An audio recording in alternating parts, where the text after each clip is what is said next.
மாதிரி இந்த மரபை விட்டு தான் மக்கள் இருக்குது. யாருக்கு? முஸ்லிம்களுக்கு. அப்ப அவங்களுக்கு தெரியல, இவங்க உண்மையான நடவடிக்கை தெரியல.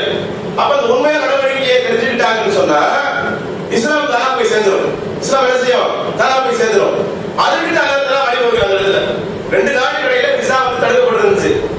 விசா கொடுக்க முடியாது. இப்ப விசா வந்து கொடுக்கப்படுது, ஃப்ரீயா கொடுக்கப்படுது. போய் இங்க வந்துருன்னு சொல்லி. ரெண்டாவது அவங்க யாரும் கிடையாது, மக்காவாசியோ மதியாவாசியோ யாருங்க, எல்லாம் ஒரு அர்த்தம் சொந்தம் தான், வேற யாரும் கிடையாது. அப்ப வந்து போகும்போது 2 பேருக்கு மத்தியில பழக்க வழக்கங்கள், ஒழுக்கம், கட்டுப்பாடு, கண்ணியம், ரசூலுல்லாஹ்வுடைய செயல்பாடுலாம் அந்த மக்கள் பார்க்க வேண்டிய ஒரு நிறுவனத்தில் தள்ளப்படுறாங்க. பார்க்கிறாங்க. பார்த்த உடனே மக்களுக்கு ஒரு யோசனை வருது, இவரையா நம்ம எதிர்த்துட்டு இருந்தோம், இப்படிப்பட்ட மக்களை தான் கொடைசீலுக்கு நாம துடிச்சோம், இந்த மக்களுக்கு எதாவது நம்ம போர் செஞ்சோம், நம்ம கனவுல ஏமாத்திட்டாங்க. அப்ப அந்த மக்களுக்கு புரிய வருது. அப்ப புரிய வரும் பொழுது அந்த மக்காவாசிகள்ல யாரெல்லாம் இஸ்லாத்தை ஏற்றுட்டு மதீனாவுக்கு வர்றாங்களோ ரசூலுல்லாஹ் பண்றாங்க, திரும்ப அனுப்பிடுறாங்க. திரும்ப அனுப்பும் போது அவங்க என்ன பண்றாங்க, மக்காவுக்கு கூட்டு போறாங்க இல்லையா, ஒரு சமயம் என்ன செய்யறாங்க, அங்க அவங்க கொலை செஞ்சுட்டு ஒரு கூட்டம் கூடிடுது. மக்காவுக்கு மதீனாவுக்கு ஒரு கூட்டம் கூடிடுது. கூட்டம் கூடி அந்த கூட்டம் எப்படி இருந்துச்சுன்னா இஸ்லாத்தை ஏற்றுக்கிடுச்சு, ஆனா மதீனாவுக்கு போக முடியல. மறுபடியும் அவங்க மக்காவுக்கு போயிட்டா மக்காவாசியை கொலை செஞ்சிருவாங்க, ஆனா மக்காவுக்கு போக முடியாது. அதனால என்ன பண்றாங்க, அங்கேயே தங்கிடுறாங்க, மலையை தங்கிடுறாங்க. அதுல காலித் இப்னு வலீத் சொல்லக்கூடிய சாபி ஒருத்தர், அவர் இஸ்லாத்தை கடுமையா எடுத்துக்கிட்டவர். உஹது யுத்தத்துல முஸ்லிம்களுக்கு தோல்வி ஏற்படுத்துற முக்கியமான பங்கு அவருக்கு இருக்கு. ஒரு கட்டத்துல மலைக்கு பின்னால கூட சுத்தி வந்து முஸ்லிம்களை தாக்குனதுல பெரிய பாதிப்பு ஏற்படுத்தின பெரிய பங்கு யாருன்னு சொன்னா காலித் இப்னு வலீத் இருக்கு. மிகப்பெரிய ஒரு போர் பயிற்சியாளர், போர் தளபதி, சாதாரண கிடையாது. அவருக்கு தான் ரசூலுல்லாஹ் என்ன பண்ணாங்க, சைஃபுல்லாஹ் அந்த பட்டத்தை கொடுத்தாங்க. அதாவது இறைவனுடைய வாள், அல்லாஹ்வின் போர் வாள் சொல்லி ஒரு பட்டத்தை கொடுத்தாங்க. அவர் என்ன பண்றாரு, அவர் வந்து சேர்ந்துறாரு. சேர்ந்த உடனே சொன்னா எதுக்காக 10 ஆண்டுகளை போர் நிறுத்தம் செய்ய வேணாம்னு நிறுத்தினாங்க, போர் செய்யப்பட நிறுத்தம் செஞ்சாங்க போற அந்த நோக்கம் கெட்டு போச்சு காவிரிகளுக்கு. அதாவது மதீனா வழியா தான் வியாபாரத்துக்கு போறோம், மதீனாவாசி கடத்திட்டு இருக்காங்க. அவ போன சொன்னா என்ன செய்ய முடியாது, கடந்து போன பொருளை வந்து பாதுகாப்பா கொண்டு வர முடியாது. அதனால வியாபாரம் செய்யாம இருக்கோம், நாம வியாபாரம் செய்யாம இருக்கிறோம், நமக்கு பாதிக்கப்பட்டு இருக்குது. மதீனாவாசிகள் வந்து கை கொடுத்துட்டோம்னு சொன்னா, ஒப்பந்தம் பண்ணிக்கணும்னு சொன்னா நம்ம வியாபாரம் செய்யலாம்னு ஒரு பிளான் தான் செஞ்சாங்க. ஆனா அல்லாஹ் என்ன காட்டினா, நீ இஸ்லாத்தை ஏற்றுக்கிறவங்க நீ திரும்ப அடிக்க பிரச்சனை இல்லை, அவங்க ஒன்னும் அங்க போக வேண்டிய அவசியம் இல்லை, அவங்க தனியா போடுறாங்க, எல்லாம் கூட வைக்கிறான். கூடி முஸ்லிம்கள் செஞ்ச விட கடுமையா செய்யறாங்க. அவங்க வணிகத்துக்கு பொருள் கூட பொருள் அடிச்சு கொண்டு வச்சிருக்கு, அவங்க விடுறது இல்லை, அச்சுறுத்தல், அவங்க பயந்து வாழ்ந்துட்டு இருக்கிறாங்க. மறுபடியும் அதே பிரச்சனை, வியாபாரம் செய்ய முடியல. அப்ப என்ன செய்யலாம் யோசிக்கிறாங்க. ரசூலுல்லாஹ் கிட்ட வர்றாங்க, வந்து என்ன பண்றாங்க, முகமது அந்த ஒரு சட்டம் இருக்குல்ல, யாராவது இஸ்லாத்தை ஏற்றுக்கிட்டு மதீனாவுக்கு வந்தா நீங்க திரும்ப அனுப்பணும்னு சொல்லலாம் இல்லையா, அதை மட்டும் ரத்து பண்ணிருங்க, அது வேணாம், அந்த உடன்படிக்கை வேணாம், யாரு தான் நீங்க சேர்த்துக்கன்னு ரசூலுல்லாஹ் சொல்லிடுறாங்க. ரசூலுல்லாஹ் என்ன பண்றாங்க, அவங்க அழைச்சு சேர்த்துக்கிறாங்க. மதீனால வந்து நாளுக்கு நாள் முஸ்லிம்கள் வந்து கூடிக்கிட்டே இருக்காங்க, மக்காவாசி இஸ்லாத்தை தழுவிட்டே இருக்காங்க. இந்த இஸ்லாம் பரவியது எப்படி? நபி ஸல்லல்லாஹு அலைஹி வஸல்லம் அவர்கள் பல ஆண்டுகளாக உழைத்ததை விட அந்த ஓராண்டு காலத்தில் முழு அரபகம் இஸ்லாத்தை ஏற்றுக்கொண்டது. நல்லா தெரிஞ்சுக்கணும், அந்த ஓராண்டு காலத்துல முழு அரபகம் இஸ்லாத்தை ஏற்றுக்கொண்டது. அது எப்படி?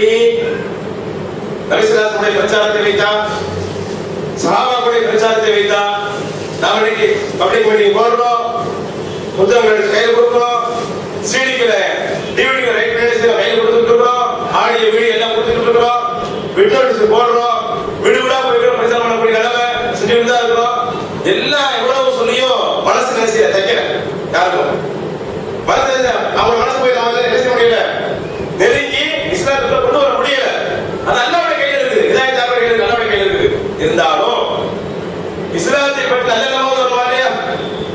ஆனா இன்னைக்கு கணக்கெடுத்து சொன்னா முந்தைய காலத்தை விட தற்போது முஸ்லிம்களுக்கும் இஸ்லாத்திற்கும் எதிர்ப்பு வலுவடைந்து இருக்கிறதா, குறைந்திருக்கிறாங்க கேட்டா நாளுக்கு நாள் வலுவடைஞ்சுட்டு தான் போகுது.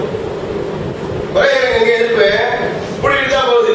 நேற்று எல்லாம் பழகிட்டு மச்சா மாமன்னு சொல்லி திடீர்னு பார்த்தா இன்னைக்கு நம்ம சரியா பேச மாட்டாங்க. காரணம் என்ன?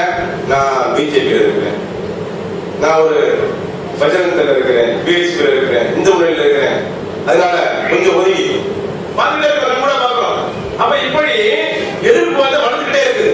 இதுக்கு என்ன காரணம்? அதெல்லாம் சொன்னா ஒரே வார்த்தையில இன்னா 10 மகத்தான வெற்றியை கொடுத்தோம். அந்த மகத்தான வெற்றி எதன் மூலம் உங்களுக்கு கிடைச்சிச்சு? உங்களுடைய செயல்பாடு அமல். அமல் இல்லைன்னு சொன்னா அது கிடைச்சிருக்காது. அமல் இல்லைன்னு சொன்னா என்ன செய்யாது? கிடைச்சிருக்காது. அமல் இருந்தா மட்டும்தான் கிடைக்கும். அது உங்களுடைய அமலை பார்த்து தான் இஸ்லாத்துக்கு வருவானே தவிர நீங்க சொல்லக்கூடிய சொல்ல வச்சு வரமாட்டான். நல்லா தெரிஞ்சுக்கணும். சொல் சுல்தான், செயல் ஷைத்தான் சொல்லுவாங்கல்ல, அந்த மாதிரி தான் இருக்கு. குர்ஆன் மனமா வாயில பேசுவோம், ஹதீஸ வாயில நிறையா பேசுவோம், ஆனா செயல்பாட்டை கொண்டு வர மாட்டோம். வியாபாரம் செஞ்சா அது மோசடி, கடப்படம், அதிக விலை கொடுத்து வைக்கிறது, ஏமாத்துறது, எதுல முதல்ல வேலை செய்யறோம். இப்படி மோசடியான ஒரு நிலையை கையெழுத்துக்கிட்டோம்னு சொல்ல நாம் சின்ன கருதே இல்லையே. அங்க என்ன செஞ்சாங்க? சஹாபாக்களை பார்த்தாங்க, அவங்க பேசுற உண்மைதாங்க பேசுறாங்க, பொய் பேசுறது இல்லை. கொடுத்த வாக்குறுதியை நிறைவேற்றுறாங்க, கொடுத்த வாக்கு மாற்றம் நடக்கிறது இல்லை. இபாதத்து வணக்கம் இறைவன் மட்டும் தான் வணங்கிட்டு இருக்காங்க, யாரையும் வணங்குறது இல்லை. ரசூலுல்லாஹ்வுடைய ஒவ்வொரு சொல்லும் செயலும் மக்களுக்கு வழிகாட்டுதலா இருக்கிறது, எதையுமே நாசம் பண்றதா இல்ல. இதெல்லாம் பார்த்து பார்த்து பார்த்து நம்ம இஸ்லாம் வந்துட்டே இருக்காங்க. கடைசி என்ன அல்லாஹ் செஞ்சா வெற்றி கொடுத்தா மக்கா வெற்றி. மக்கா வெற்றி. மக்கா வெற்றி எப்படி கிடைக்குது? ரசூலுல்லாஹ்வுக்கு ஒப்பந்தத்தை மீறுறாங்க.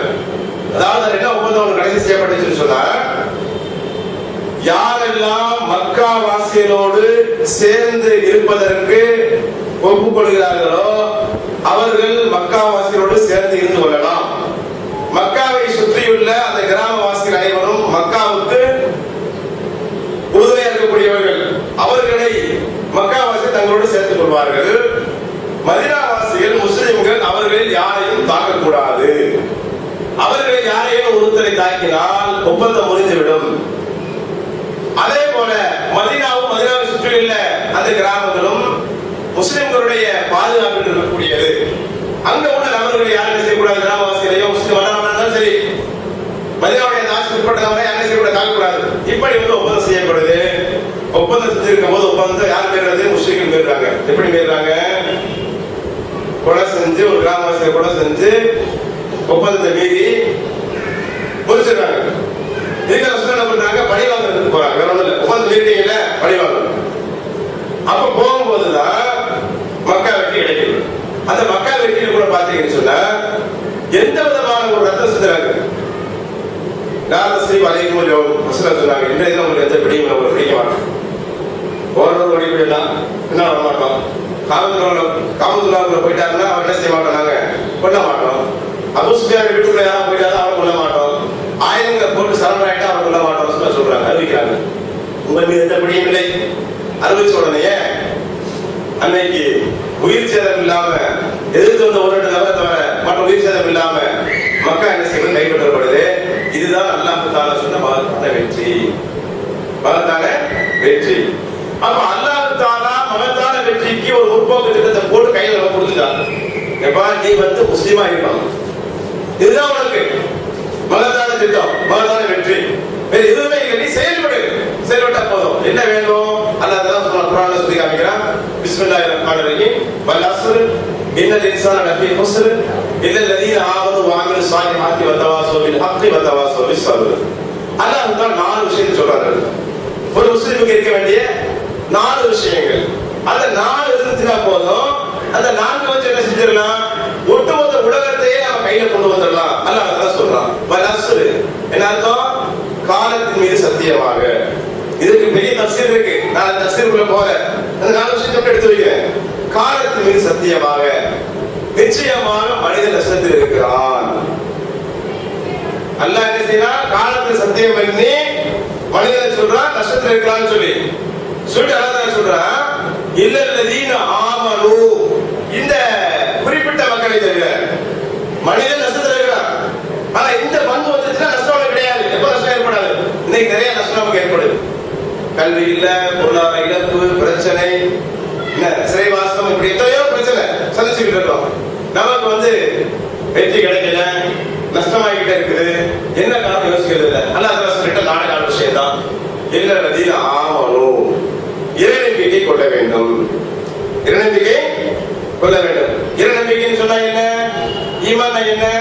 6 விஷயங்கள் நமக்கு தெரியும். ஒண்ணு என்ன? ஷஹாதா. அடுத்தது ஷஹாதா என்ன? அல்லாஹ் நம்புறது. கடவுள்களை நம்புறது, வேதங்களை நம்புறது, தூதர்களை நம்புறது, மறுமையை நம்புதல், விதியை நம்புதல். இந்த 6 தான் சூரத்துல் பக்கரால கடைசியில் வரக்கூடிய வசனங்கள் இதான் சொல்லப்பட்டிருக்காங்க. அப்ப இந்த 6 விஷயங்கள், இந்த 6 விஷயத்தை நம்புறது ஈமான். இந்த நம்பிக்கை ஸ்ட்ராங்கா இருக்கணும். அதான் சொல்றான். ஒரு பாயிண்ட் வஅமிலு ஸாலிஹாத், நல்ல செயல்கள் செய்யணும், கெட்ட செயல் செய்யக்கூடாது. வஅமிலு ஸாலிஹாத் அமல் ஸாலிஹாத் என்ன? அல்லாஹ் தஆலா அல்லாஹ்வுடைய தூதரும் எதையெல்லாம் கற்றுக் கொடுத்தார்களோ அதெல்லாம் அமல் ஸாலிஹாத், நல்ல அமல்கள். எதையெல்லாம் தடுத்தார்களோ அதெல்லாம் கெட்ட அமல். நல்லா தெரிஞ்சுக்கணும். எதை ரசூலுல்லாஹ் அல்லாஹ் தடுத்தாங்களோ அது கெட்ட அமல். எதையெல்லாம் நமக்கு வந்து கட்டளையிட்டாங்களோ நல்ல அமல். கட்டளையிட்டதை செய்யுங்கள். வஅமிலு ஸாலிஹாத், நல்ல அமலை செய்பவர்கள். வதவாஸு பில் ஹக்கி வதவாஸு பிஸ் ஸப்ர். வதவாஸு பில் ஹக்கி, ஒருவருக்கொருவர் சத்தியத்தை ஏவிக்கொண்டே இருக்க வேண்டும். 3வது பாயிண்ட் அல்லாஹ் தஆலா சொல்றான். இந்த 4 பண்புல 3வது பண்பு என்ன? ஒருவருக்கொருவர் சத்தியத்தை ஏவிக்கொண்டே இருக்க வேண்டும். எந்த காரணத்தை கொண்டும் சத்தியத்தை ஏவுவதை நிறுத்தி விடக்கூடாது. ஏவுவதுனா என்னங்க? சத்தியத்தை ஏவுவதுன்னு சொன்னா பேசுறோம்ல, இது ஒரு நபர் தப்பு செய்யும்போது கண்டிக்கிறவா இல்லையா, அது ஒரு நபர் நல்ல காரியம் செய்யும்போது ஊக்குவிக்கிறவா இல்லையா, நல்லா செய்யுன்னு சொல்லி அது. இப்படி நல்ல காரியங்களை செய்துவிட்டு தன்னோடு வைத்துக் கொள்ளாமல் ஒருவருக்கொருவர் சத்தியத்தை ஏவிக் கொண்டிருக்க வேண்டும். ஹக்குன்னு சொல்றது பல அர்த்தம் இருக்கு. அல்லாஹ்வுக்கு ஹக்குன்னு சொல்லலாம், தீன் இஸ்லாமுக்கு ஹக்குன்னு சொல்லலாம், அல்லாஹ்வுடைய தூதருடைய பொன்மொழிகள் அது ஹக்கு சொல்லலாம், குர்ஆன் ஹக்கு சொல்லலாம். ஹக்குன்னு சொன்னா உண்மை, சத்தியம், இதெல்லாம் சத்தியத்தை உட்படும். அப்ப இந்த சத்தியத்தை என்ன செய்யணும்? எடுத்து சொல்லிக்கிட்டே இருக்கணும். அது மட்டும் இல்ல, சத்தியத்தை சொல்லும் போது சும்மா இருக்குமா? நீங்க நன்மை ஏவிட்டு இருக்கும்போது சும்மா இருக்க முடியுமா? உங்களால இருக்க முடியாது. உங்க நிறைய உங்களுக்கு இடையூறு வரும். அந்த இடையூறு என்ன வரும்? உங்களுக்கு உயிருக்கு கூட சேதம் வரும். பொருள் சேதம், உயிர் சேதம், சொந்த பந்தங்களை இழக்கிறது, நாட்டை விட்டு துரத்தப்படுறது, இவ்வளவோ பிரச்சனை உங்களுக்கு வரும். இந்த பிரச்சனை வரும் பொழுது வத்தவாஸு பிஸ் ஸப்ர், ஒருவருக்கொருவர் பொறுமையை ஏவிக்கொள்ள வேண்டும். பொறுமையா இருக்குமா சொல்லணும், பொறுமையாக இருக்கணும். பொறுமையா இருக்குமா மக்களுக்கு சொல்லணும், பொறுமையாக இருக்கணும். இந்த 4 பண்புகள் உங்களுக்கு வந்துவிட்டால், 4 பண்புகள் வந்துவிட்டால் உங்களை நிச்சயமாக யாரும் நசுக்க முடியாது, உங்களுக்கு நஷ்டம் ஏற்படாது. நீங்கள் தான் வெற்றியாளர்கள். அன்துல் ஆலவுன இன் குன்தும் முஃமினீன், அல்லாஹ் சொல்லி காமிக்கிறார். நீங்கள் இறைநம்பிக்கையாளராக இருந்தால், இந்த 4 பண்பு இருந்தால் இறைநம்பிக்கையாளர் தான் தெரிஞ்சுங்க, இருந்தால் நீங்கள் தான் வெற்றி பெறுவீர்கள். அல்லாஹ் சொல்றார் குர்ஆன்ல. வெற்றி யாருக்கு கிடைக்காது? உங்களுக்கு தான் கிடைக்கும். இந்த 4 பண்புகள் சொன்னா, இந்த 4 பண்புகள் நினைக்கிறாங்க என்ன செய்யறோம்? அதுல எதுவுமே நம்மளோட முழுமையா இல்லை. அதான் பிரச்சனை. எதுவுமே கிடையாதுங்க, முழுமையா கிடையாது. ஈமான்ல நம்ம என்ன செய்யறோம்? அதுல கூட முழுமை கிடையாது. சில சமயம் விதியை சந்தேகப்படுறோம், சில சமயம் மறுமையை சந்தேகப்படுறோம். எப்படி? அப்ப நம்ம சொல்றோம் சந்தேகப்பட்டு யாரும் சொல்றாங்க சந்தேகப்படலையே. எப்படி சந்தேகப்பட சொல்றோம்? அமல் சரியா செய்யறது இல்ல. அமல் சரியா செய்யறதுன்னு சொன்னா என்ன அர்த்தம்? உங்களுக்கு மறுமையில் நம்பிக்கை இல்ல, சொர்க்கத்தின் மேல ஆசை இல்ல, நரகத்துடைய பயம் இல்ல, அல்லாஹ்வுடைய விசாரணையில பயம் இல்ல என்றுதான் பொருள். சகோதரர்களே, இந்த 4 பண்பெடுத்து அவன் செயல்படுத்துறதுல ஒன்னும் கூட சரியா செயல்படுத்த வாழ்ந்துட்டு இருக்கிறோமே, பிறகு எப்படி நமக்கு அல்லாஹ் தான் வெற்றியை கொடுக்கும்? அல்லாஹ் பிளான் பண்ணி ஒரு திட்டத்தை போட்டு கையில கொடுத்தான், இப்படி செஞ்சா உனக்கு எல்லா வெற்றியும் கிடைக்கும், நீ தான் உலகத்தை ஆளுநர். அல்லாஹ் வாக்குறுதி கொடுக்குறான். நீங்க சரியான பூமியில இருந்தீங்கன்னு சொன்னா அந்த உலகத்துக்கு ஆட்சி வகையில் நடத்த கொடுப்பாங்க. அந்த வாக்குறுதி கொடுக்குறான். சொத்து நடத்த சொல்றான். ஆட்சியை கையில இருக்கும். நம்ம சரியா இருக்கணுமா? இல்ல. அப்ப சரியா இருக்கணும்னு சொன்னா இதுக்கு என்ன வழி? நாம எப்படி நம்மளை வந்து சரி பண்ணிக்கிறது? எப்படி நாம நம்முடைய அமல்களை சீர்தூக்கி பார்ப்பது என்பதை நாம் ஆராய்ந்து பார்த்து செயல்பட கடமைப்பட்டிருக்கிற சகோதரர்களே, அல்லாஹ் நமக்கு அந்த பண்பை கொடுத்து உண்மை முஸ்லிம்களாக வாழ செய்வானாக. வாக்குறுத்தாவானா